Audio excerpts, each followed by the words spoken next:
amaneciendo sobre mi tierra, todo parece augurar buen día.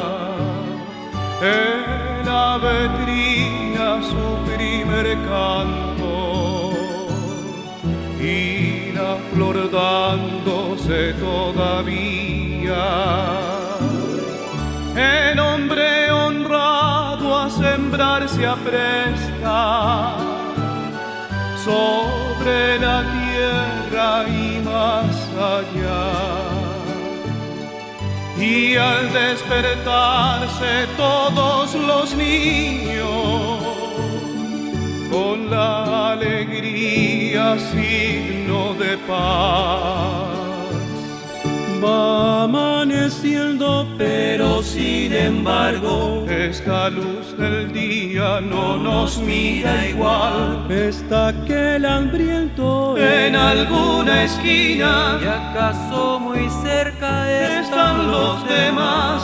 La igualdad no existe, la unidad es falsa. Y se dictan leyes cada día más. Algunas las usan Para acción mezquina y otras se pierden en la oscuridad.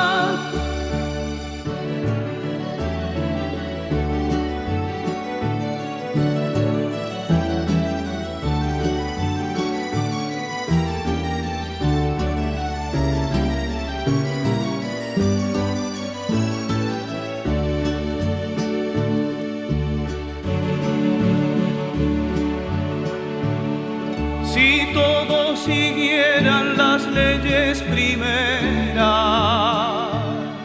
de tratar de amarnos y unirnos en paz, tan grande sería conquistar amores, fecundando afectos, trabajo y solaz. Alborada nueva con otro color, con rostros fraternos en cada rincón, con impulsos nuevos erguirán las flores que antes truncaron los pobres de amor. y al despertarse tras las noches calmas, Noches perfumadas de pura canción, cuerdas de guitarras, sonidos de arpas y voces alegres sin ningún dolor.